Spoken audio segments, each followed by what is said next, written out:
I've been a private investigator for over 25 years and a police officer for 10 years before that. And today we're going to review the mind control and accountability that the CIA's MKUltra project was doing against American citizens. So make sure you watch this video until the end. It's going to cover what they did to Americans. And it's going to cover things like who they're suspected of using this on, and to see, whether or not these people committed these acts based on what the CIA has done. So this is a hearing at the U.S. Senate. I believe it was the Senate had. And so let's watch this hearing. We're going to talk about it. Order. Welcome, everyone. Without objection, the chair may declare a recess at any time. I recognize myself for the purpose of making an opening statement. This hearing is about the crimes committed by the Central Intelligence Agency against the American citizens and the decades of secrecy used to conceal them. The American people deserve a complete and truthful record. The victims and their families deserve acknowledgement, and this Congress has a constitutional obligation to ensure that full declassification is not delayed any longer. Project MKUltra was not a policy failure or an overzealous program that got out of hand. It was a deliberate, systematic governmental operation that subjected American citizens, prisoners, hospital patients, veterans, ordinary people to LSD, electroshock, hypnosis, sensory deprivation, psychological torture without their knowledge or consent. This went on for 20 years on American soil, funded by American taxpayer dollars and authorized by the very top of U.S. intelligence apparatus. And this program, when it did end, the men who ran it did not cooperate with investigators. They did not come forward. They committed another crime. They destroyed evidence. That's the government hiding stuff, making it so it's secret. And then as soon as the government says, bring us your records, they destroyed it. This is crazy. The documents this task force has reviewed are unambiguous. In January 1973, the director of the CIA, Richard Helms, prepared to leave office. He personally ordered the destruction of MKUltra records. The CIA official document in writing states, over my stated objectives, the MKUltra files were destroyed by the order of DCI Mr. Helms shortly before his departure from office. A separate internal account confirms that Helms telephoned Dr. Gottlieb directly and instructed him to destroy, quote, all files pertaining to drug research and associated activities. Gottlieb compiled 4 people, spent an entire day burning down 152 files. Then Gottlieb had his personal papers destroyed by his secretary before he retired. The head of the CIA-owned Records Center protested the destruction in writing, but he was overruled. That is obstruction of justice. That is criminal destruction of federal records, and neither individuals were ever charged with a crime for it. Now, if the government was investigating me and I destroyed records, would I be charged with a crime, do you think? I don't know. Tell me. Helms received a $2,000 fine for lying to Congress about an unrelated matter and collected his government pension until he died. Gottlieb retired in rural Virginia and wrote poetry. No one went to prison. No victim was ever formally compensated by the government for the harm that they caused. By 1975, the Church Committee and the Rockefeller Commission had already established through sworn testimony and the surviving 1963 Inspector General report that MKUltra existed and that the CIA had run a program of human experimentation on unwitting Americans. The scope and detail of what we know today is largely because of an accident. In 1977, an archivist diligently complying with a FOIA request discovered 7 boxes of MKUltra financial records that had been misfiled and escaped the bonfire. Those 7 boxes included the names of institutions, the name of subprojects, the researchers who participated, the specific operation that the CIA had funded, and without them, the vast majority of MKUltra would only be a rumor, just as Helms and Gottlieb intended. Those 7 boxes revealed that MKUltra comprised at least 149 subprojects, operated across more than 80 institutions, and involved 185 non-government researchers. They revealed that the CIA covertly contributed $375,000 to a hospital research wing, which was approved directly by DCI Alan Dulles, which Richard Helms concurrence, so the agency could use unwitting patients as experimental subjects in what their own documents called a hospital safe house. The CIA's Inspector General said in 1963 his classified report concluded that the program had exceeded the agency's legal chapter, and covert testing on unwitting subjects placed the rights and interests of U.S. citizens in jeopardy. The program ran for a decade that we know of, and they ignored their own watchdog. Let me be clear. What I This believe stuff we is are dealing probably with still here. going on now. What do you Administering think? drugs to people without their knowledge or consent, subjecting humans to psychological torture, and using prisoners and hospital patients as non-consenting research subjects. These are crimes against humanity. The Central Intelligence Agency committed them, and then the director of the CIA was ordering the destruction of evidence. Today, we will hear from two witnesses who have spent years unraveling the cover-up that our government ordered. Stephen Kinzer documented the life and crimes of Sidney Gottlieb in his book, Prisoner of Chief, and Tom O'Neill spent over 20 years investigating what the CIA buried and what they obscured that, in my mind, constitute some of the worst notorious crimes against humanity in the 20th century. Okay, now, people ask, how is this related to the gang stalking and targeted individuals? Because a lot of the technology and stuff that they did is affecting people today. A lot of the techniques, the things that they're going to talk about is affecting people today. So, keep watching and tell me if this does happening to you. Their persistence in the research in this hearing is possible simply because they are patriots. The American people deserve the complete record. The victims and their families deserve acknowledgement, accountability, and justice. And this Congress has a constitutional obligation to make sure that the CIA never does this again. With that, I'm going to be opening up first questions, and I'll hold my questions to the end to Representative Burleson. But before I do pass it, I did want to just note, a few weeks ago, we did receive reports. There's some back and forth regarding the CIA and ODNI pertaining to new MKUltra boxes that were discovered.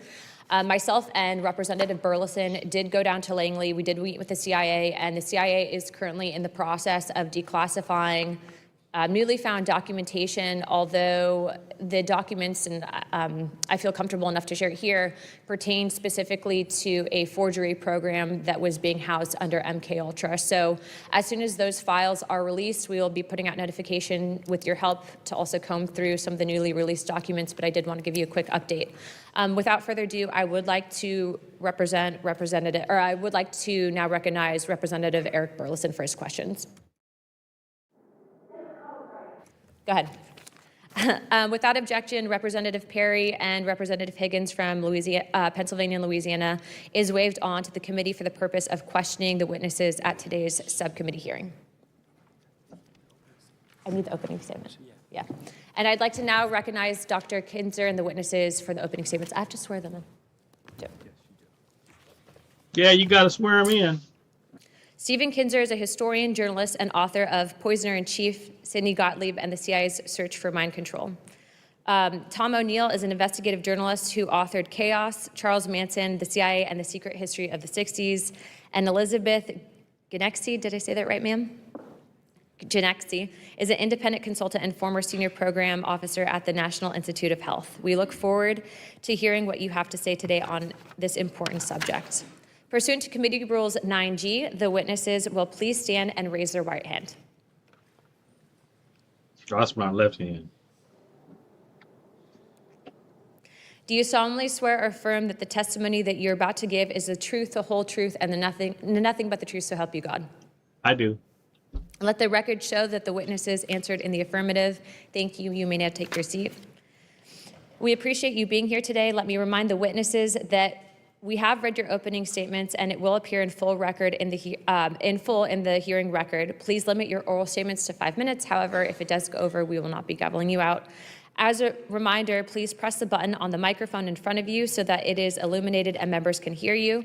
When you begin to speak, the light in front of you again will turn green. After 4 minutes, the light will turn yellow, and when the red light comes on, that means that your 5 minutes has expired, and we will ask you to please wrap it up. I would now like to recognize Stephen Kinzer for his opening statement. Thank you very much, Madam Chairman. Let me begin by expressing my gratitude to this task force for confronting the enormous issue of overclassification of government documents and the culture of secrecy that enables it. I'm especially gratified by your interest in MKUltra, the project the CIA carried out through the 1950s in an attempt to find the secret of mind control. MKUltra was one of the most secret government programs in American history. The chemist who directed it, Sidney Gottlieb, lived in total anonymity. My book, Poisoner in Chief, may be the most complete account of MKUltra that exists in public, but I'm painfully aware that I have discovered only a small portion of what MKUltra was and what Sidney Gottlieb did. In 1951, the CIA hired Gottlieb and directed him to launch what became MKUltra. Gottlieb believed that in order to find a way to implant a new mind into someone's brain, you first had to find a way to destroy the mind that was in there already. In its search for ways to destroy a human mind and body, MKUltra conducted the most extreme experiments on human beings that have ever been carried out by a US government agency. By any standard, they qualify as medical torture. These experiments took place in prisons, clinics, and safe houses in the United States, in Europe, in Asia, and even in Latin America. Officers of MKUltra were authorized to travel to foreign countries, preferably those under formal or informal US occupation, and ask the local CIA station to provide them with expendables, human beings who would not be missed if they disappeared. Gottlieb had what amounted to a license to kill issued by the US government. Neither the number of MKUltra victims nor the number of those who were experimented to death is known. Gottlieb, as a result of this license to kill, might have been the most powerful unknown American of the 20th century. Some information about MKUltra spilled out during the 1970s, but senior CIA officers had intentionally let Gottlieb operate without supervision, so they were able to claim that they knew nothing about his excesses. This was a way for the CIA to deny its institutional role in MKUltra and to portray it misleadingly as the product of one man's sadism or excessive zeal. Investigating MKUltra is challenging because when Gottlieb and his mentor Richard Helms left the CIA in 1973, they illegally ordered that its records be destroyed. Soon afterwards, under DCI Stansfield Turner, a CIA analyst, as you pointed out, Madam Chairman, discovered a cache of MKUltra documents hidden among financial records. Turner credited that analyst with doing a very diligent job of Sherlock Holmesing. That same diligence, I believe, could bring results today.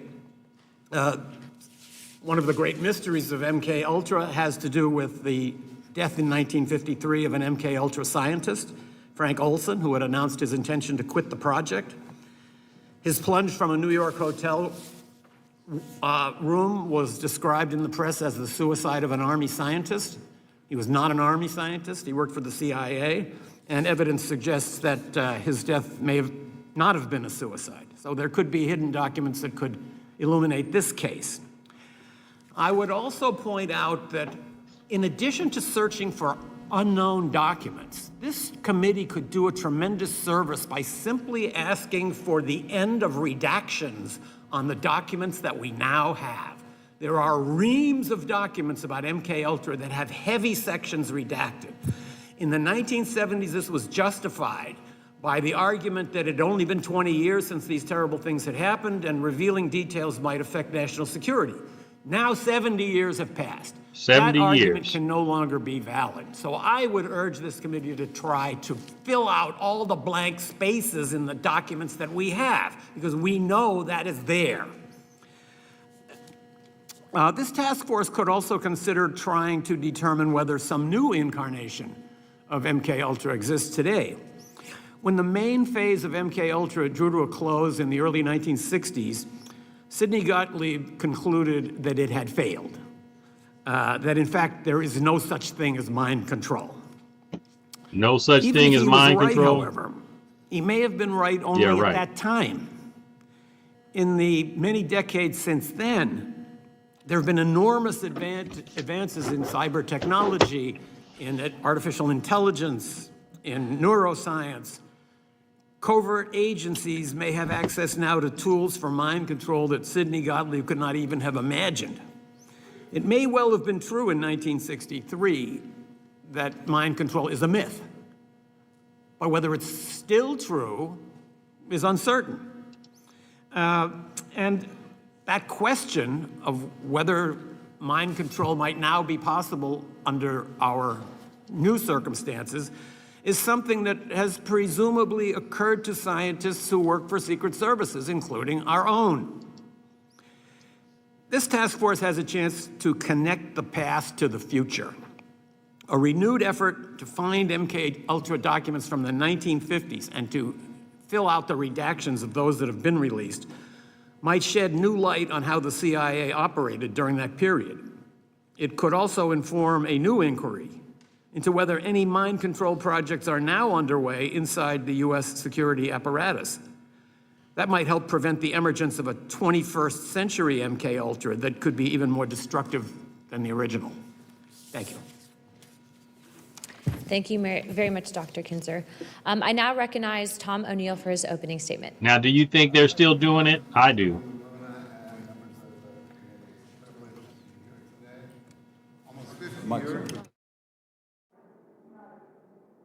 Oh, sorry. Should I start over? Thank you, Chairwoman Luna and members of the committee. It's a privilege to be here today. Almost 50 years ago, the last congressional hearings into MKUltra took place just a short walk from here in the Dirksen Senate Office Building. At those hearings, convened in August and September of 1977, representatives of the CIA told Congress and the American people that its 25-year effort to control human behavior had been a colossal failure. Because I believe Congress was never told the truth about what this program actually achieved. In fact, I believe the agency misled Congress in 1977 when it characterized MKUltra as a failure.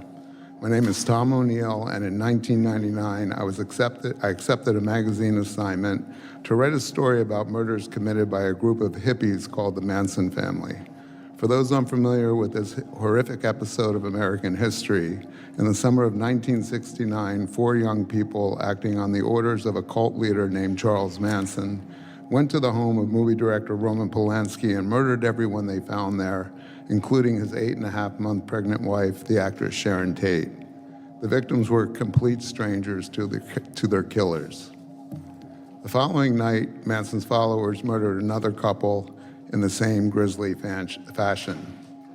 At the time I accepted the assignment, I'd never heard of MKUltra, and I wouldn't for another 2 years after I'd missed countless deadlines, lost the assignment, and fallen down a nightmarish rabbit hole trying to answer the question I couldn't quite shake. How had Manson, a barely literate ex-con, acquired the ability to persuade ordinary young people to murder complete strangers simply because he had told them to? The pursuit of the answer to that question led me to Dr. Louis Jolyon West, known to his friends as Jolly. West was one of the most influential psychiatrists in America. During his career, he crossed paths with some of the most controversial events of the 20th century, including the Patty Hearst kidnapping case and the aftermath of the John F. Kennedy assassination investigation. In 1977, West was one of 7 academic researchers named in a front-page New York Times story alleging that the CIA had used American universities, hospitals, and prisons as secret laboratories for experiments involving LSD and other drugs on unwitting human subjects. West vigorously denied the allegations. He acknowledged that the agency had approached him, but insisted he had refused because he said LSD was too dangerous and unpredictable to be used on humans. He added that he limited all of his research with LSD to animals. The revelations in the Times led directly to the congressional hearings held later that year. West's denials, however, were effective. He was never investigated, and his name never came up at the hearings. I'll spare you the long and tedious story of how my Manson reporting led me to West, except to say that I eventually learned that in 1967, when Manson transformed into the cult leader we are familiar with today, he and his followers were receiving free medical care at a clinic in San Francisco where West had established a base of operations for a research project he was conducting nearby. After becoming intrigued by the allegations against West, I learned that UCLA, his last academic home, had inherited his paper following his death in 1999. Nearly 2 months and more than 200 boxes later, I found the proverbial needle in a haystack, correspondence between West and Dr. Sidney Gottlieb, the architect of MKUltra. The letters begin in 1953, just 2 months after CIA Director Allen Dulles authorized the program, and while West was stationed at the Lackland Air Force Base in San Antonio, Texas, where he was chief psychiatrist at the base hospital. In his first letter to Gottlieb, West proposed conducting experiments on unwitting human subjects, including military personnel, prisoners, and psychiatric patients at the base hospital. He then outlined the experiments themselves in 6 more pages that could have been written by Joseph Mengele. Using LSD in combination with hypnosis, West proposed inducing confusion, amnesia, and specific mental disorders in people who would remember nothing of their interaction with him afterward. He sought to develop techniques to extract true information and implant false information in unwilling subjects and to alter the attitudes and beliefs of, quote, previously loyal individuals. Okay, so let's break this down. The CIA used drugs, hypnosis against United States citizens, military members, people in hospitals, and people in mental institutions. Back in the 50s, 60s, 70s.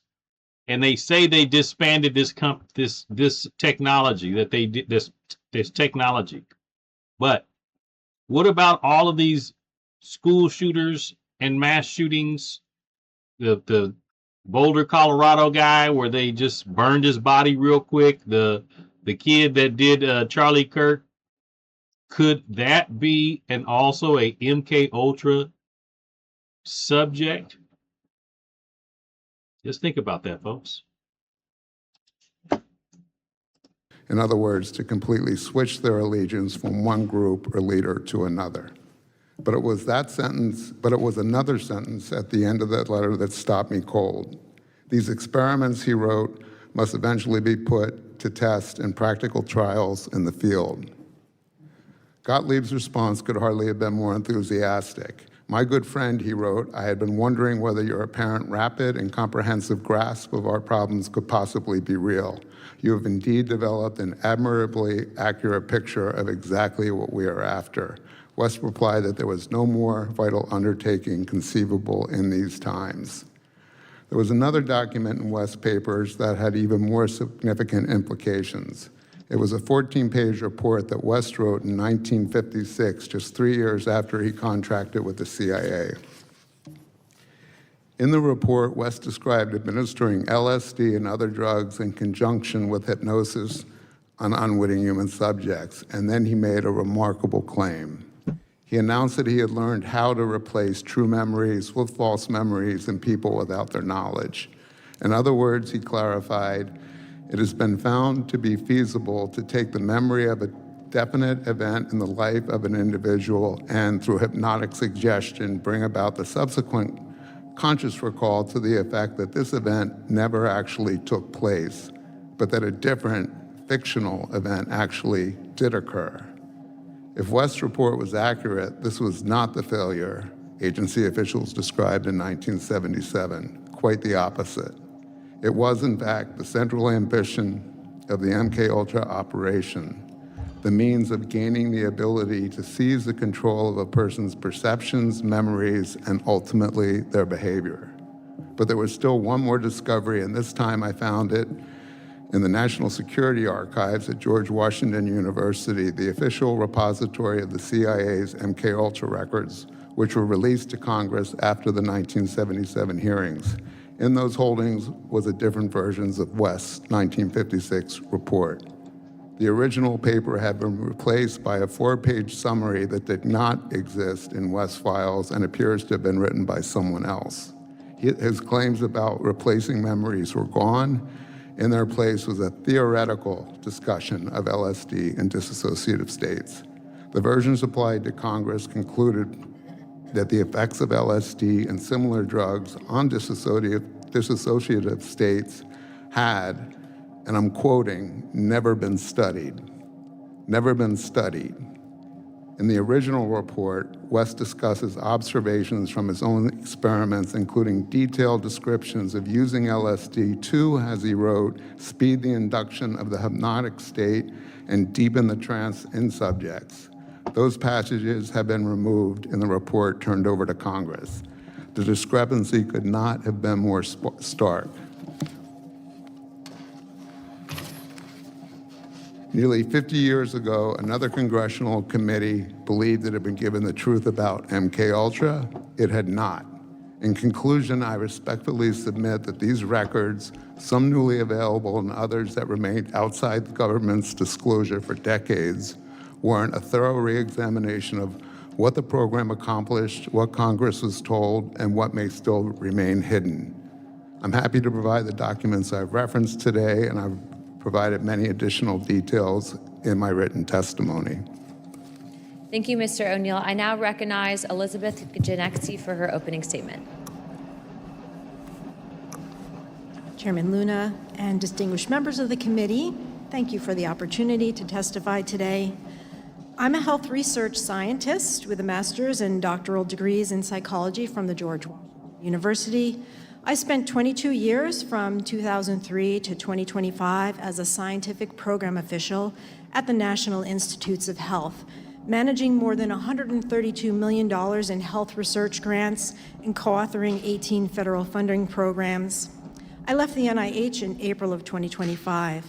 I'm here today because what is happening to NIH right now is not reform. It is the replacement of scientific judgment with political control. For 80 years, U.S. federal investment in biomedical research produced outcomes that no private market would have funded. Heart disease is the leading cause of death in the United States. NIH-funded research on blood pressure, cholesterol, and smoking drove a 56% decline in heart disease between 1950 and 1996. Cancer has been transformed. Treatments for breast, lung, prostate, and childhood cancers, along with immunotherapies that converted previously fatal diagnoses into manageable conditions, traced directly to NIH-funded research. HIV/AIDS were a death sentence in 1981. No pharmaceutical company saw a profitable market for treatment. NIH ran the trials that no one else would run. The result was antiretroviral therapy and pre-exposure prophylaxis. Global AIDS deaths have fallen 54% since 2010. Rare diseases that affect 30 million Americans get studied at the NIH because no market will fund that research. Every dollar that's appropriated to the National Institutes of Health generates $2.46 in economic output. NIH-supported work contributed to 354 of the 356 new drugs that the FDA approved between 2010 and 2019. Cutting the funding source of that pipeline does not slow it, it ends it. The proposed OMB federal financial assistance rule would give political appointees authority to terminate funded grants at any time. She don't got no information on the gang stalking, including targeting individuals. ongoing clinical trials with enrolled patients. This is not a hypothetical. NIH has already terminated or frozen thousands of grants, including hundreds of ongoing clinical trials since January 2025, concentrated in infectious disease, vaccine, and health disparities research. This proposed rule will make that authority permanent. The NIH director has eliminated the merit score thresholds that once protected peer review, and political appointees are right now overriding peer review outcomes to screen grants for alignment with administrative priorities. The proposed OMB rule will also severely restrict international research. We're managing an H5N1 bird flu outbreak that has more than 70 documented human cases. We recently concluded a hantavirus response that required CDC scientists working alongside Argentine counterparts. The current Ebola outbreak in the Democratic Republic of Congo is now the third largest on record and is outpacing containment efforts. This rule will curtail exactly that kind of cooperation that we need. NIH lost 1,112 PhD-trained workers from 2025 to early 26. More than half of the NIH institutes right now are operating without permanent scientific leadership. The majority of its advisory councils required by statute to provide independent oversight have lost more than half of their members. The fundamental choice before this Congress is between a system where scientists make scientific judgments through accountable processes and one where political appointees make those calls instead. That choice will determine whether the next breakthroughs in cancer, Alzheimer's, antibiotic resistance, and pandemic defense will happen here, somewhere else, or perhaps not at all. I urge this committee to support a joint resolution of disapproval to block the proposed OMB financial assistance rule. That authority to replace peer review with political approval has not been granted by Congress and Dr. should not Genesi, your be. time's expired. I'll be now going to myself. Thank you. very Get much. rid of her. She Thank ain't you, talking ma'am. about nothing. My first question is for Mr. O'Neill. MK Naomi, the joint CIA-Army program that ran parallel with MKUltra at Fort Detrick, appears to have been run with deliberate minimal documentation. Army records on Special Operations Division have apparently been destroyed. In your investigation, what did you learn about MK Naomi, and do you believe its activities were even more serious than what we know about MKUltra?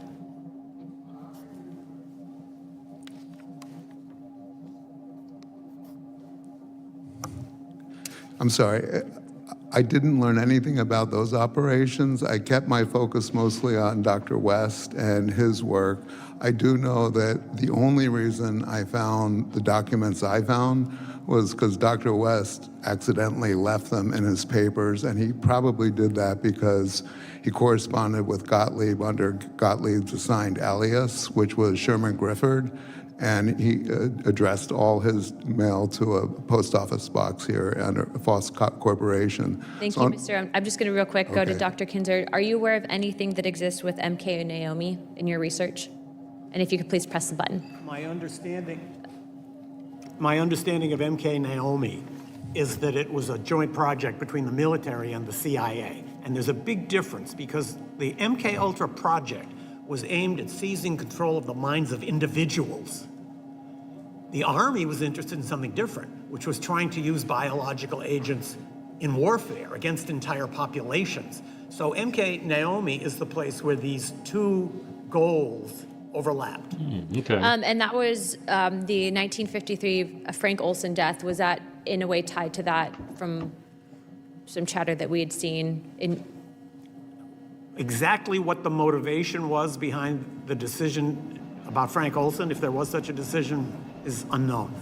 My next question is also for you, sir. Operation Paperclip brought over 1,600 German scientists into the United States government after World War II, including individuals who had conducted human experimentation in concentration camps. The CIA and military were aware of their backgrounds and recruited them anyways.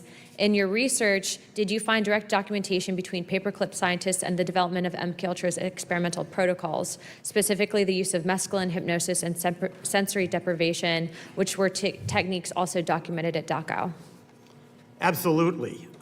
Kurt Blome, who was the chief of biological weapons development for the Nazi government, came to work for the CIA. So did Walter Schreiber, who was the Surgeon General of the Nazi Army.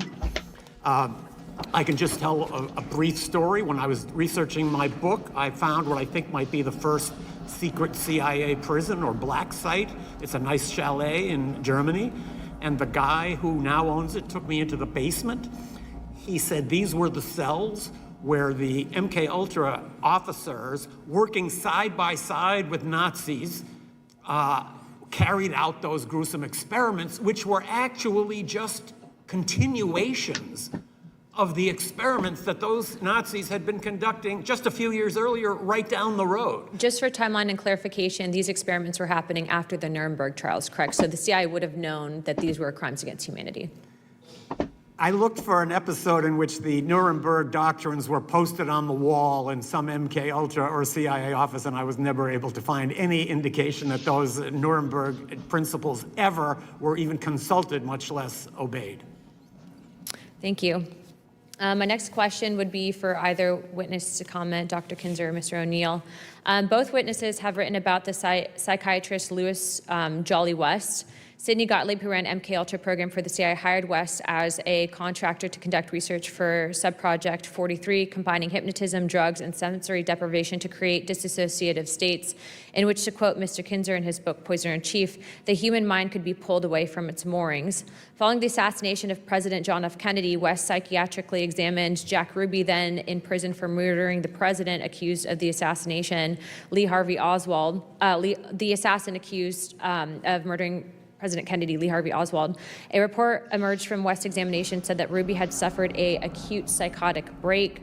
Can you explain why Dr. West in particular was chosen to conduct an examination of Jack Ruby alone in his jail cell with no other psychologist present? Be happy to. West inserted himself into the case when Ruby was the day of the shooting, the day after the shooting. West approached the judge in the preliminary hearings and asked to be assigned to the case. He was refused by the judge. After Ruby was convicted at his first trial, an associate of West, Dr. Hubert Winston Smith, who was a psychiatrist and an attorney, took over Ruby's defense for his appeal. And he had already discussed appointing Ruby to the case, or excuse me, West to the case. And as you said, West examined Ruby alone at the jail cell and emerged to announce that in the preceding 48 hours, he had an acute psychotic break from which he would never recover. He had been declared competent to stand trial the first time by a panel of, I think, 8 psychiatrists. This psychotic break lasted until his death in 1967. 2 months after West examined him, Ruby testified for the first time and only time to the Warren Commission. And it was the first time he ever publicly was supposed to say what his reasons were for shooting Oswald.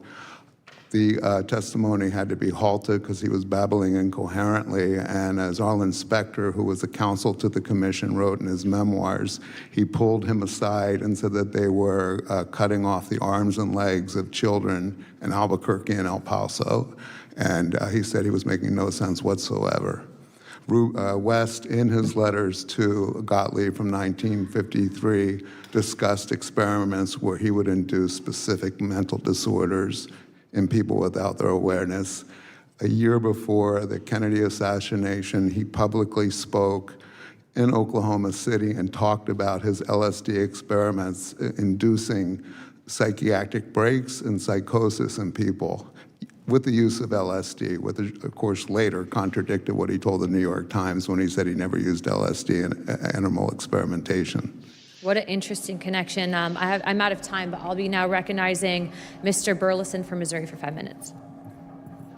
Thank you, Madam Chair. Thank you for your diligent work on this, and hopefully we will hear back from the CIA on those boxes of documents that have so many questions about. Dr. Kinzer and Mr. O'Neill, the CIA created MKUltra in 1953, supposedly out of fear that the Soviet Union and China had developed mind control capabilities. Let me go back a little bit further. So one of my questions has to do with the event that happened in 1951 in August in France. There was a bakery that I guess the people that lived in that community, over 250, some say 300 people were poisoned from the bread. It was determined that that was LSD that was causing all of these people to hallucinate, Some people died. Is there any connection, Dr. Kinzer, to that event? And was that something that either inspired the MKUltra program or the MK Naomi program, or is that something that we were involved in even that early on? I would turn that question back to you. I don't think anybody really knows the full story of what happened at that town, in that town in France.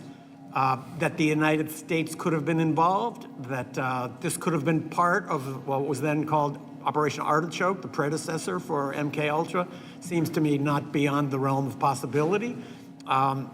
There's a lot of overlap between the ergot enzyme that is the basis of LSD and certain rye and wheat funguses that can be used in breads. Was that something intentional? Was it something the Americans were involved in? I have my suspicions, but just based on my background as a journalist, I don't operate on suspicions. So I would love to see more investigation of that episode. My next question has to do with once the program began.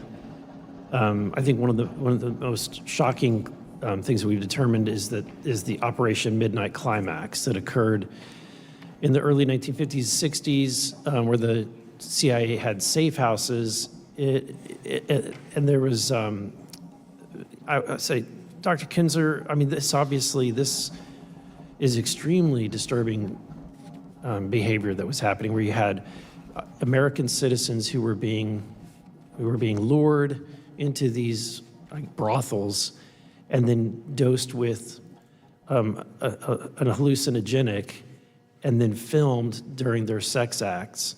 Was there anyone prosecuted for these crimes?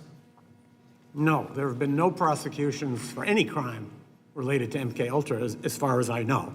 To me, the remarkable aspect of that Operation Midnight Climax was that there wasn't even the pretense of scientific experimentation. The person watching behind the one-way mirror was a grossly overweight drug officer sitting on a portable toilet and drinking cocktails out of a pitcher. There was nobody there that was a scientist or somebody who understood sexual behavior or human psychology. So there was no science involved in it at all. I can add a little footnote. When I was researching Poisoner-in-Chief, I came across a document in which one of the officers involved in setting up that program, Operation Midnight Climax, said that Sidney Gottlieb himself used to fly from Washington out to inspect the project regularly and always asked that women be provided for him. So that was my next question. Do you think that the agents were involved in the sexual encounters? Well, and could that have actually been the reason why the bordello was opened? There was no prospect of any serious scientific result out of that project, given the personnel who were overseeing it. So those CIA officers, particularly Gottlieb, involved in overseeing Operation Midnight Climax, certainly were able to take advantage of what it offered. Thank you. And my last question, first I want to say thank you to Mr. O'Neill. The book Chaos, I checked it out from the Library of Congress and greatly appreciate your work there. I was intrigued by one of the statements that you made based on your research that the MKUltra program, they were actually successfully able to replace memories. And because of that, I'm wondering if, and Dr. Kinzer, you can chime in if you have any knowledge of this, did the program continue, and do you think that the program in some aspect is still continuing today? You're asking if the program continued after 1973 when it was halted, supposedly. I honestly, that's a question I'm asked at almost every appearance I do. Is it happening today? Did it continue? I don't know. I can't imagine that it didn't, though, because the technology that they worked to establish over 20, 25 years and spent more money on than any operation the CIA had ever conducted was successful. I imagine it's being used. I have no evidence of it being used, so it's a complete assumption. I would just add that one of the letters to which Mr. O'Neill referred contains a quote from Mr. Gottlieb saying that these experiments were necessary, quote, in these times. I think it's important to put yourself back in that mindset where the United States felt that it was under such overwhelming threat that the loss of a few lives or a few hundred lives was a small price to pay. Commitment to a great cause is one of the most fundamental justifications for committing immoral acts. And patriotism is among the most noble of causes. It can be twisted, and it can be used as an excuse to carry out research under the guise that this is simply research we're doing to protect ourselves against others. And I think that is a mindset that may still be active in some parts of our government. Thank you, gentlemen. Thank you, Madam Chair. My time has expired. I yield back. Thank you, Mr. Burleson. I now recognize myself. Thank you to the witnesses for coming today to testify about MKUltra. Dr. Genexi, you said you worked for the NIH, is that correct? That is correct. Who cares? What And do you got to left do in with it? 2025? That is correct. I noticed during your opening statement that you had nothing to say about the content of this hearing being about MKUltra. See? Your statement seemed to be based more on your issues with this administration's attempt to reform and rein in the NIH. Is that a fair assessment of your opening statement? My opening statement was talking about the destruction of the NIH and cancellation of grants and political control of the NIH. Would you deny that the NIH had involvement in the funding of the Wuhan lab? I don't have any knowledge about any funding related to the Wuhan lab. So are you denying that the NIH? I'm basically the here to Wuhan talk lab. about what's happening right now at the NIH and how we really should be letting science be driven by scientists and not by politicians. Well, do you- Because that's how we fund cures and make health progress. Well, with all due respect, ma'am, do you find it ironic that for years we were told to trust the science, and then in the aftermath, we've all found out that most of what we were told during COVID was a complete lie, and it wasn't scientific at all? The number one thing that I think that we're doing to destroy trust in American science right now is canceling clinical trials. In the middle of those clinical trials, this does incredible harm to the patients who are receiving experimental treatments, and it really destroys the trust that we have in how do we recruit patients for future trials if they are knowing that their trials could just be simply canceled for political Right. reasons. I don't think anybody up here would deny that there's never been anything good that's come out of the NIH and that you guys have done some good work, but you just brought up trust. Do you think the NIH has a trust problem based on how they handled COVID? No, I do not. I think that the NIH is beloved by the American people because we know about the advances in human health and cancer treatments and heart disease and diabetes and all of the health gains that the research has produced. Well, I think you're wrong, ma'am. I think the public has a serious mistrust issue with the NIH. Do you deny that the NIH tried to cover up the origin of COVID? I'm not here to testify about that. That's not my area of science. I have no knowledge of that. Whatever. Stop lying. Stop lying. Do you believe that the NIH supported masking and social distancing when there was really no science to support that? What I'm more concerned about is what's happening right now to destroy the Biomedical Research Institute that has been the envy of the world. And right now, we're ceding our leadership in biomedical research to China. That's what's happening right now. What about covering up harmful side effects of vaccines and the role that the NIH has played in that? What do you have to say about that, ma'am? The U.S. history of human subjects protection has evolved greatly. Numerous research improprieties from the 50s to the 70s. She had that in the statement United States, prepared. including the Tuskegee She syphilis had that study, prepared. Look at her. forced Congress to establish formally federally I'm not asking you about that. mandated rules. You know what I'm asking you about? I'm asking you about how NIH handled COVID. Obviously, this is supposed to be a hearing about MKUltra, but when you gave your opening statement, and I don't even know why you were called to this hearing because you Thank didn't you. offer anything about MKUltra. Nothing about But MKUltra. since you are here and you're going to defend NIH, I'm going to call you out on it.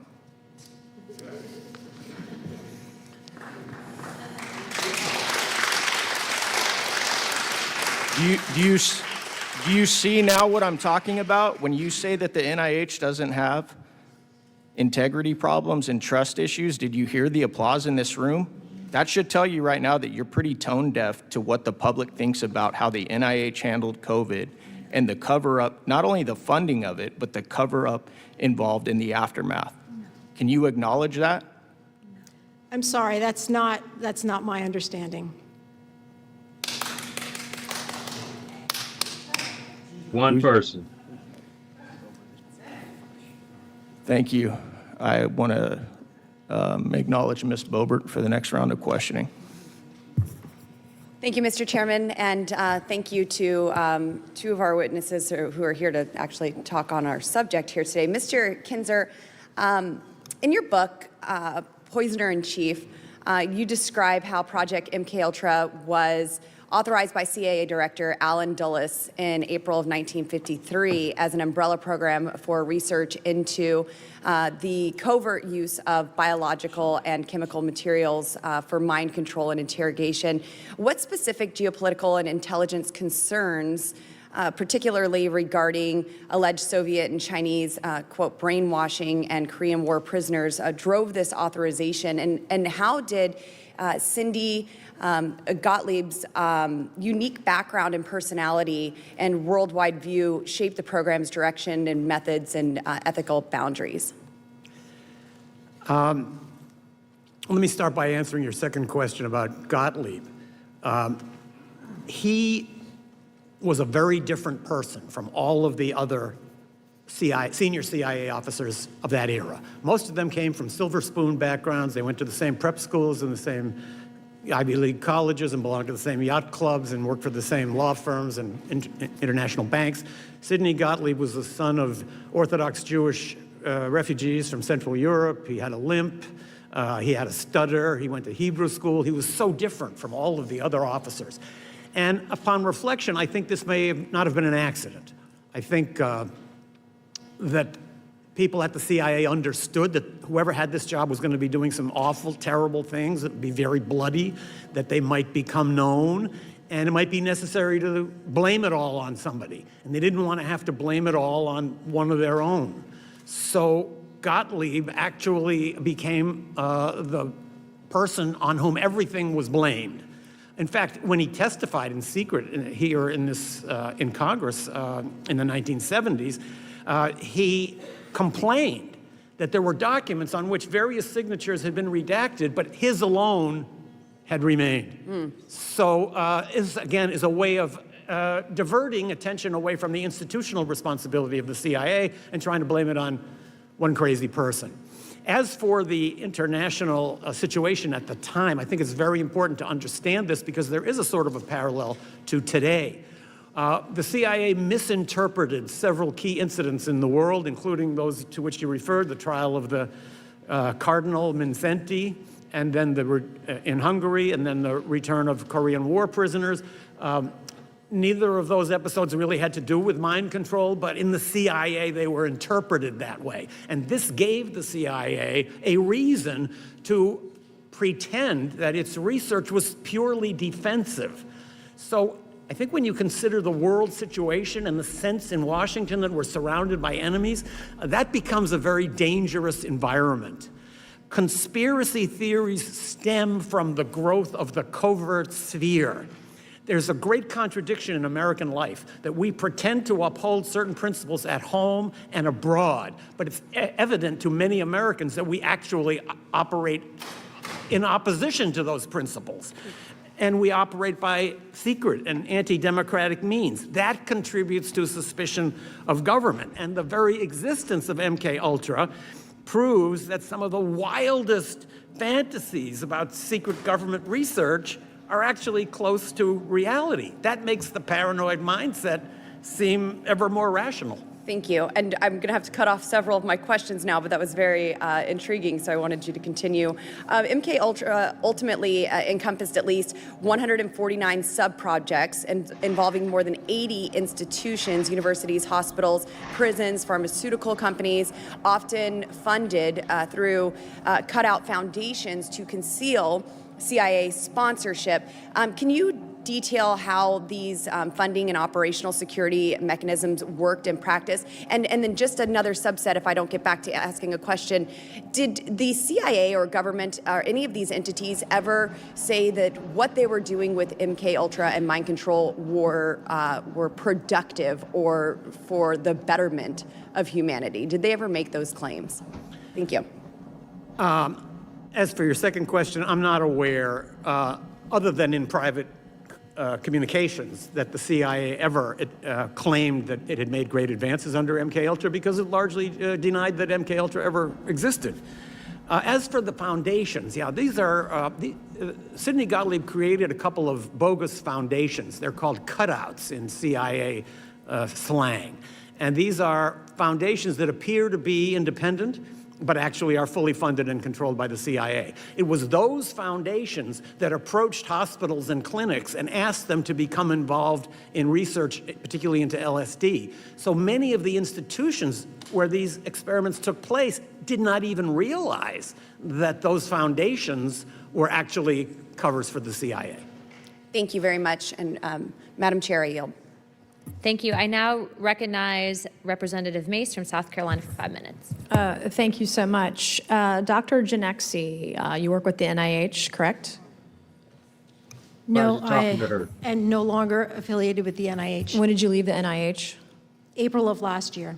April of last year. Did you ever speak with Anthony Fauci or any of your NIH colleagues when you were there about the NIH's role in funding the Wuhan Institute of Virology or the development of COVID-19 virus? No. Do you believe that the NIH or Dr. Fauci lied to the American people about COVID? No. Are you familiar with Dr. Fauci's statements to Congress about COVID? No. You didn't watch any of Dr. Fauci. You worked at the NIH and you didn't watch any of Dr. Fauci's. No, I did not work at NIAID. Okay. Do you think that the COVID shots harm American citizens? No, I do not. Do you think that the COVID shots cause turbo cancers? No. Have you read any, do you know if the NIH or NIAID track COVID shot injuries or cancers or anything harmful from them? I am not aware of any harmful tracking, and this is not my area of expertise, no. What is your area of expertise? I'm a research psychologist, and I did not work at NIAID. And you're here for what reason? Thank you. I am here to testify about what is happening to the NIH right now. You're not here to testify about MKUltra? I am not an MKUltra expert, Why did the Dems send you here if you're not an MKUltra expert? but I am an expert in human subjects protection, which is related, and in the conduct of human subjects research. Okay.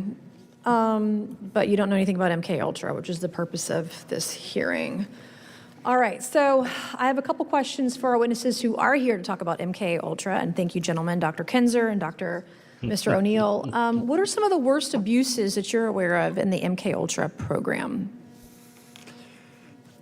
I can start by just... Here we go. I'll talk about one in particular that always sticks in my mind. In the federal prison in Lexington, Kentucky, a group of African-American inmates was segregated and fed what were described in the protocol as double, triple, and quadruple doses of LSD every day for 77 days. Did they all survive? We have no idea Okay. what happened to them. This has stuck with me ever since I wrote that book. What happened to them? Did they ever find out what was given to them? Did they think they were going crazy? Did they? I think if the... Do you think we're still experimenting on prisoners or people in prison today? What do you I don't think? have any information about that. Okay. I'm hoping there'll be another book about Mr. what's O'Neill, happening now. what are some of the worst abuses in MKUltra? There were many. The Frank Olson case, which was referenced earlier, that was a murder. I don't believe that was a suicide. And the motivation was because he was going to be a whistleblower. He worked at the CIA. He worked in the development of biological weapons, and he was planning to go public and announced that the United States government was using biological weapons in the Korean War. And also, he was going to share what he knew about MKUltra experiments, including lethal experiments. And there's a documented case. How many, gentlemen, how many people do you think died through the MKUltra program or were murdered? No idea. If those who died largely were outside the United States, many people were experimented to death in that safe house in Germany that I visited. And people in the neighborhood told me they knew what was going on in that house, and that people who were experimented to death are now buried in what used to be forest plots that are now covered over Do you think with the German apartments. government knew what the U.S. government was doing? Do you think there was a partnership there or knowledge? Yes. There is a memo that was written by the German Secret Service to Konrad Adenauer, the Chancellor of Germany, telling him Americans are here capturing citizens, capturing people and conducting extreme experiments which are in violation of German law. And Adenauer decided to put that aside and not to I investigate have one more further. question because I have 15 seconds. Is this a massive cover-up by the U.S. government? It's certainly a cover-up of what happened in the past. Mr. O'Neill? Oh, absolutely, yes. Thank you, and I yield back. Thank you, Representative Mace. I now recognize Mr. Perry from Pennsylvania for 5 minutes. Thank you, Chair. Thanks to the witnesses for being here. To Dr. Kinzer and Mr. O'Neill, I want to focus on the information that we do have and things of that nature. Do we know of, can you name the locations, say the prisons, the hospitals, other institutions, and the cutouts as you described, either one of you folks described them, that would be familiar to us or the American people? Can you name these? Yeah, if I could begin just by saying, at the end of the 1977 hearings, Senator Ted Kennedy and Senator Daniel Inouye, who were the co-chairs, demanded that there be an investigation to find out who were the perpetrators, where were the experiments conducted, and most importantly, to locate victims, compensate them, notify them, because many didn't even know they'd been experimented on, and give them lifetime medical care. President Jimmy Carter and Attorney General Griffin Bell said the federal government will begin an investigation. That never happened. Instead, the CIA created something called the Victims Task Force to investigate itself. It was a two-man investigation to locate victims, and they only looked for people who had been experimented on in the safe houses. They completely, because I interviewed both of them before they passed away, they completely avoided institutional experimental programs at the hospitals. And you're asking about the hospitals, the Oklahoma City Hospital, Lackland Air Force Base Hospital, the Lexington Addiction Center, which Dr. Kinzer referred to, the Holmesburg Prison, Vacaville Prison, universities all over the country, Yale, Ivy League universities. None of those records there was a criminal investigation was also supposed to start into Gottlieb's destruction of the records. That had been announced by the Justice Department. And I interviewed Griffin Bell and asked him what happened to all those investigations and what happened to all those efforts to locate victims. He said it just must have fallen through the cracks. So it was the DOJ that was supposed to investigate? DOJ, the Department of Justice, and they just kept passing it off and passing it off. Do you know if the DOJ and their investigation visited the places that you've named? No, absolutely not. From wait, hold on a second. They didn't, or you don't know? Oh, no. I asked the two men who did the investigation, and they said all we did was look into what happened at the safe houses in San Francisco and New York City in 1962. So is it possible that information and documentation remains at the prisons, the treatment centers, the universities where these things were conducted? Is that possible? Yeah, well, I found Dr. West's records at UCLA in his file. Hospital records are really hard to get because of HIPAA laws, and prison records, the Bureau of Prisons do have a lot. So yeah, it is possible there's still documents buried places. What were the age? what were the average ages, if you know, of the people that were experimented on? Were these children? Were these middle-aged? Were they? Well, there were adolescent studies done in juvenile detention facilities and jails with kids who were 16, 17, 18 years old, and at institutional schools for wayward kids. The National Training School for Boys here in Washington, D.C. had them. So it ranged from, I think, adolescent, pre-adolescent, through any age.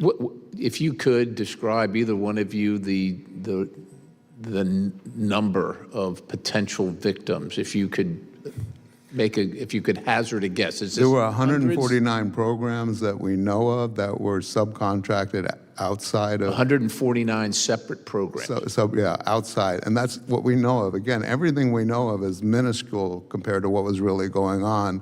So I mean, that could have been into the tens of thousands, and I believe that's another reason that nothing was pursued, because if those people were compensated, it could have bankrupted. Has there been any recent attempt to find, locate, identify victims of this? Not that I know of. I would just add that there's been considerable progress in this regard in Canada. There was MKUltra research going on at a psychiatric hospital in Canada, and the Canadian government has made a real effort to try to find out who the victims were, and also to compensate them and to provide them with medical treatment. So if we're looking for an example of a place where it was done better, even though it was on a much smaller scale, Canada would be a place to look. So other than embarrassment to the federal government, maybe agencies involved, and particular individuals who are probably likely deceased at this point, what is the reason for the mass redaction of the information that we do have? Has any reasoning been given? Shame? I'm sorry? Shame? That's what I'm saying, other than embarrassment, but I think it stands to reason that probably the individuals involved in conducting and authorizing this activity are probably all deceased. Sure. At this point. Is there any reason to believe otherwise? I make those arguments in my FOIA requests, but it doesn't get me anywhere. I don't know about you, Dr. Kinzer. All right, my time's expired. I'll give him. Thank you, Representative Perry. I'm now going to go to a second line of questions. So I'll be recognizing myself, followed by, I believe, Representative Bober and either of the representatives if they'd like to join in. I wanted to elaborate further, Dr. Kinzer, on what you had stated about potentially there being bodies, the locations, Germany, because I'm going to reach out to the German government after this to get the ball rolling on that, if that is indeed the case. Can you just elaborate further on what you were hearing from people in that area, what they were saying, and then also to potential locations of bodies? First of all, the memo that Chancellor Adenauer received is on the record. You can find that memo warning that these operations are going on. I did speak to people who lived in that area, and they all understood. Some of them had cooperated with an investigation by a German magazine, Der Spiegel, that called that house the CIA torture center. And in that article, it said there were deaths, but the number is not known. So it was a secret to us. But what we were doing in that house was really not even a secret to the people in the neighborhood. It reminds me of the bombing of Cambodia. It was a secret to us, but if you were living in Cambodia, you would have known about it.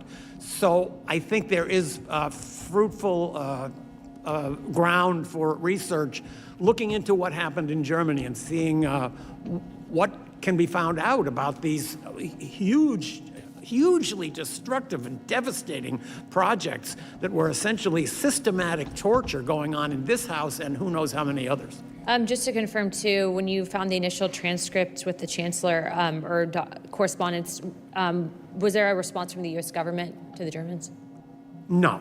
The U.S. government would possibly have advised Adenauer not to pursue it, but I don't think Adenauer would have even needed to be told that. He would see it, he would understand his close partnership with the United States made it impossible for him to criticize anything the U.S. was doing. Don't forget, this was not so long after the end of the Second World War. So no, there was no effort by the United States ever to reveal anything about what happened in Germany. And in fact, one of the FOIA requests that I made that was never fulfilled, and one that I would urge you to pursue, is what was Sidney Gottlieb doing during 2 years in Germany? He went to Germany and went to live there as a case officer. I was never able to find out what did he do during 2 years in Germany. There were huge numbers of MKUltra experiments going on in Germany, including a number that were fatal. That would be a very interesting catch of documents to find. We will definitely be following up. My next question would be for either Dr. Kinzer or Mr. O'Neill. Declassified CIA records have revealed that officers deployed overseas have used USAID funding as an official cover, or USAID as an official cover for operational work that had nothing to do with the mission of USAID, i.e. humanitarian aid, medical relief, etc. In some cases, CIA officers operated under USAID cover engaged in lethal activity in places such as Vietnam, running assassination missions during the war in country from 1965 to 1975. And since MKUltra seems to have found its origin in drug experiments conducted on prisoners overseas, and first by the SS in Nazi Germany and then by US intelligence in camps captured from the Germans, do you believe that USAID may have been used overseas to further influence or further the MKUltra, for example, on prisoners of war? Since part of USAID's mission was to administer drugs to the poor and needy populations, would the organization have abused its mandate by poisoning foreign populations or creating disassociated states for interrogation or torture? I can't speak directly to AID, but it's certainly true that during this period, after the Second World War, the United States was using publicly announced and official U.S. government agencies to carry out covert action. We now know, for example, that 5% of all of the money appropriated for the Marshall Plan was diverted for covert activities.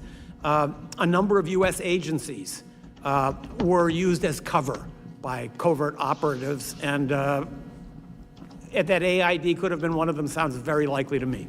And the NIMH admitted to allowing itself to be used for covert funding of MKUltra experiments in the 1970s when the operation was disclosed. Thank you. I now recognize Representative Burchett for 5 minutes. Thank you, Chair Lady. Thank you all for being here.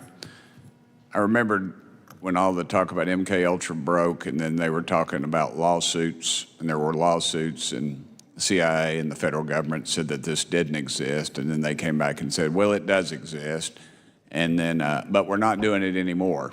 I guess my question to y'all first is, which lie do we believe? Because, thank you. Yeah, which lie? Which lie? Obviously, there was an open bar before this thing started, so thank y'all. But Dr. Kinzer? Hit your mic, brother. You're not on the mic. It's an old CIA trick. I'm just kidding. I put myself in the place of one of those senior CIA officers, and I'm thinking to myself, like the ones back in the 1950s, well, other people must be doing this. We'd be falling behind if we don't do it. And nobody's looking over our shoulders. And that, I think, is your job. So I think there is a definite air of urgency and total secrecy.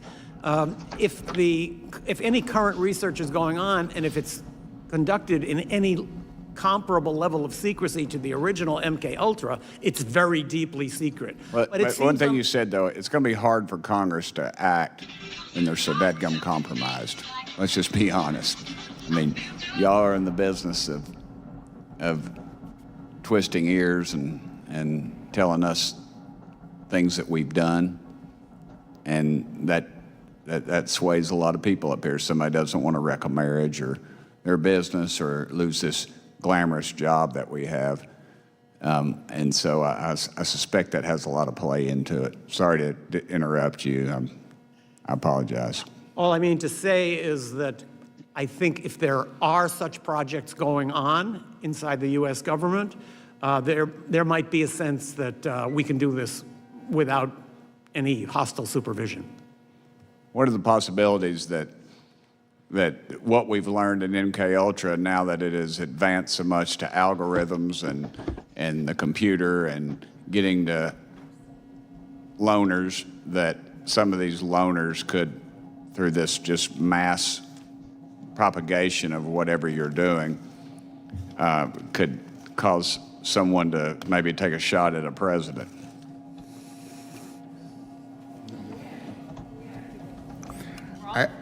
I know there's a lot of speculation out there about the Butler shooting, and I guess even the Charlie Kirk shooting.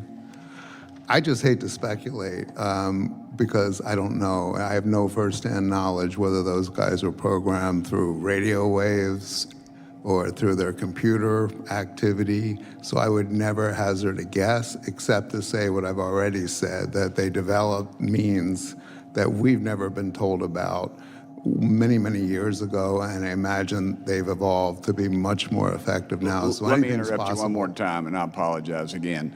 But don't you think that they could cast this broad net through these algorithms and other things, and maybe they don't know the exact person it's going to affect, but they know what type of person it's going to affect, and they know it's going to happen, and that way they can't predict when it's going to happen, but they think it will happen, and then that way they can sort of wash their hands of this whole thing and say, well, we didn't have anything to do with it, but in effect they really did, because they put this out there and they continue to put it out there. To what other method you're talking about? Go ahead, guys. I'm sorry. Ma'am, if you want to jump in. She's with NIH. Okay. Doctor, go ahead. It sounds to me like you're describing something like the Martin Luther King assassination. The FBI didn't carry it out, but it created such a climate just denouncing King as the most dangerous man in America and putting out all this material about how he was helping communists that they must have thought it's going to filter down. Somebody will take action, and then we can say we didn't have anything to do with it. And James Earl Ray was a third-rate thief. He made an incredible shot, 1 foot on a commode, 1 foot in a bathtub, leaning out of a window, basically. And the next day, or that afternoon, all the shrubbery was cut in front of the flop house he was staying in. There's a lot on that one that will never be discussed. I have some friends that were there, so I guess I'm on pretty close to firsthand knowledge. But yeah, I'm sorry. I'm probably going to get audited when I walk out of the room. I know it. So thank you. Chair Lady, I yield back my 4 seconds. Thank you, Rep. Burchett. I would like to now recognize Representative Boebert for 5 minutes. Thank you, and I would love to let you gentlemen just talk some here, but when we're bringing up operations like Naomi and MKUltra, there's Operation Mockingbird that was going on at the same time as MKUltra, and it really ties into what Congressman Burchett was talking about with radio waves, where we have these like a Venn diagram of individual people and the military casting a broader net. So you have the radio waves, computer activity, the Operation Mockingbird, the programming that is taking place. So what do you see in relation to what was happening then and what we are seeing now that could be types of the same kind of programs and even using direct energy weapons or the like? DEWs. Mr. O'Neill, you can begin. I would just like to say one thing. There was an objective outlined in the early proposals for MKUltra to do experimentation to see whether they could do mass conversion, convert entire populations. I think that had something to do with the France incident that you were talking about earlier. Again, today, it's all speculation, but back then, they were trying to use psychological means to see how you could influence people's thoughts. And Mockingbird played into that, which, if people don't know, that was where they had CIA assets or co-opted people in the media who would write basically propaganda and try to control the thoughts and beliefs of the population to what the CIA needed. And is it still going on today? I would be surprised if it wasn't. Sure, I think we saw it even during COVID with all of the NIH funding that went to COVID and the Wuhan lab and then everything that came out of that, trying to make people believe in something that wasn't there. Dr. Kinzer, do you have anything on this? I would say only that in the modern age, maybe radio waves and drugs are not necessary to control people's minds. We have such a great advertising, propaganda, press, social media collaboration that certain opinions are marginalized, and real debate is frustrated because people are not given access to full amounts of information. So that's a way of controlling the minds of populations that doesn't even require sophisticated electronic or psychopharmacological means. Anything else you'd like to add for our next 2 minutes here? That we haven't, maybe you have answers to questions we haven't asked. I would just like to reiterate something that I said in response to your earlier question, and that is that there's a reason why conspiracy theories are so widespread in America. It has to do with the disassociation between what we say we are and do and what we really are and do. This has become more and more clear to more and more people. Therefore, they're suspicious of nefarious dealings by the U.S., and they're also suspicious of other things that aren't nefarious at all. But there's just this mentality that is created by the covert sphere. And that is what makes people realize that things that used to seem really far-fetched are not so far-fetched after all. Yes, well, you know, Congress, we create these agencies and we even provide their funding. We appropriate that funding, and then they come before us often and are too big to even answer simple questions that we have and be held to account.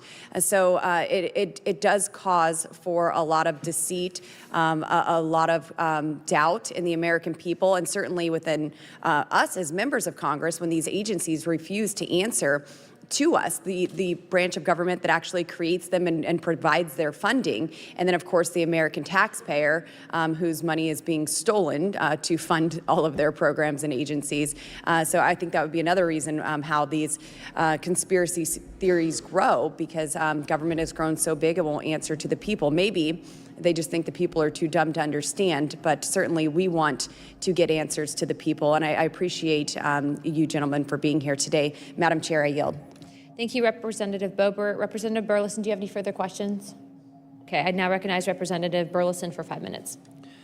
Mr. O'Neill, going back to Charles Manson and the Helter Skelter incident, can you explain how in the world someone who is an illiterate musician that seemed to be not exactly the brightest person somehow became a cult leader and was able to, you know, inspire all of these individuals to do crazy things?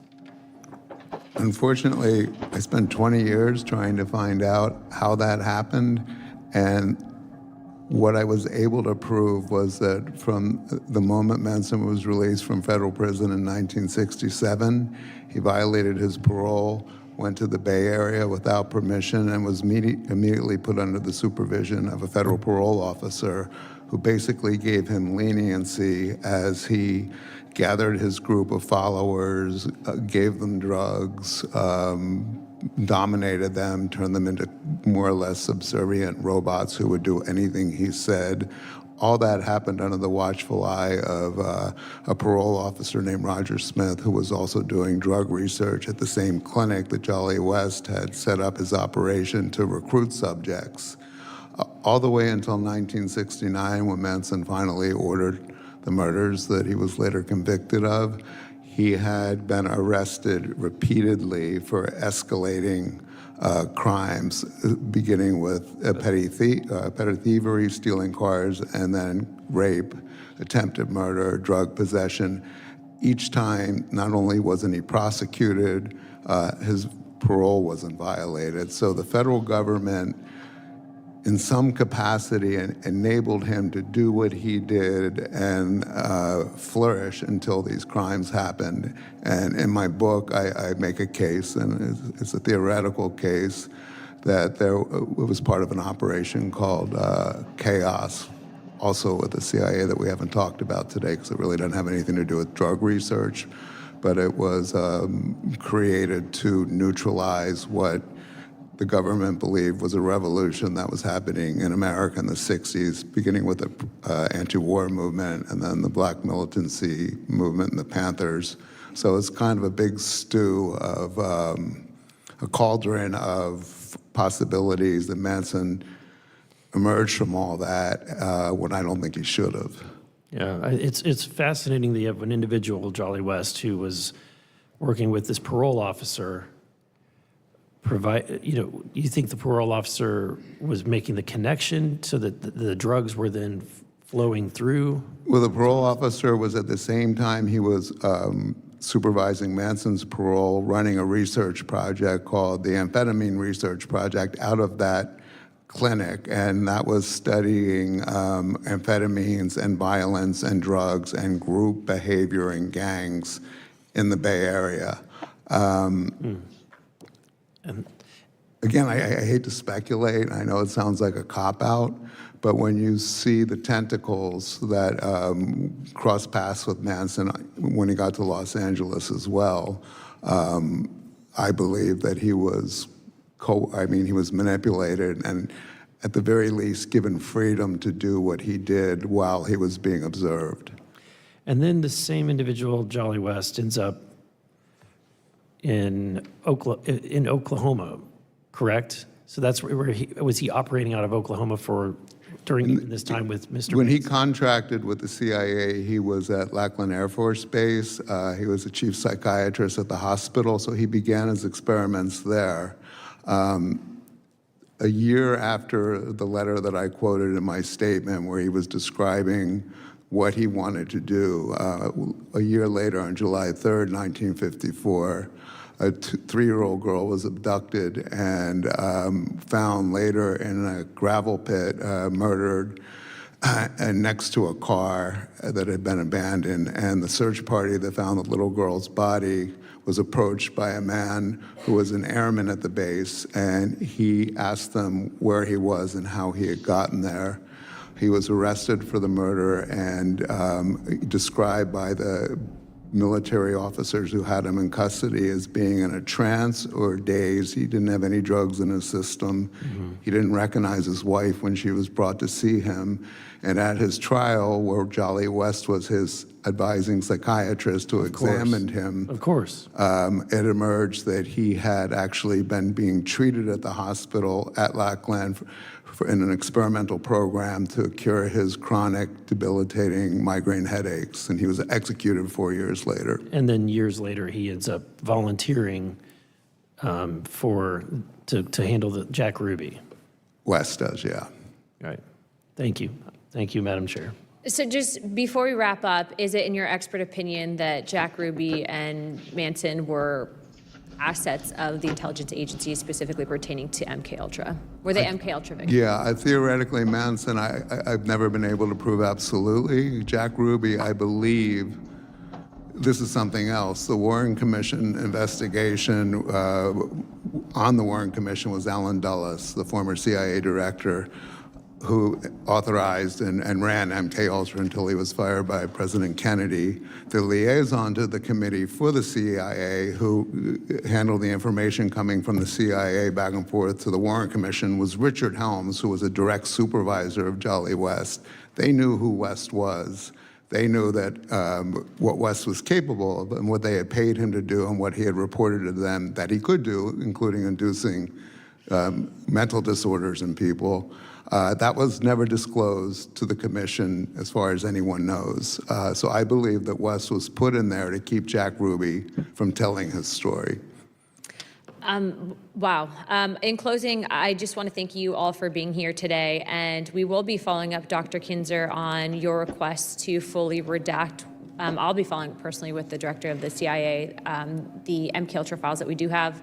Also, as I noted earlier, there will be more that will be declassified, specifically pertaining to newly found records that were located in what we were discussing earlier.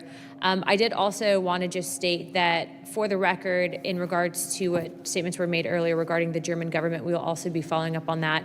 If there are indeed people that were victims of this that have been buried, we would like to know who those people are and who their families are as well, in order to correct the historical wrongdoings of this government.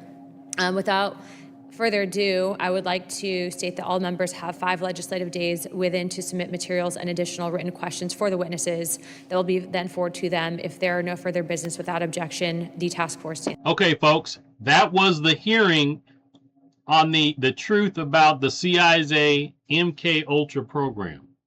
That if you need to rewatch it, go ahead, because I've watched it a couple of times, and there's several things in here that are interesting. So, the CIA was using mind control. That's what the MKUltra was for mind control, and they tested U.S. citizens in the different clinics, in the medical hospitals, in the prisons. They were giving it to prisoners. They were giving it to medical hospitals. And they also was a relationship between the persons that found it, the doctors that found it, and the mass killings, the shootings, and things like that. So it could still be in use. This is just my opinion. I'm nobody, but I think it is. Hey, make sure you hit the subscribe button and hit that bell notification so you can be notified when we upload additional videos. And if you'd like some gang stalking resources, there's a link in the video description. I've got all kinds of things for gang stalking, from free guides, paid guide, video series, and the products to help you deal with the issues. See you on the next one.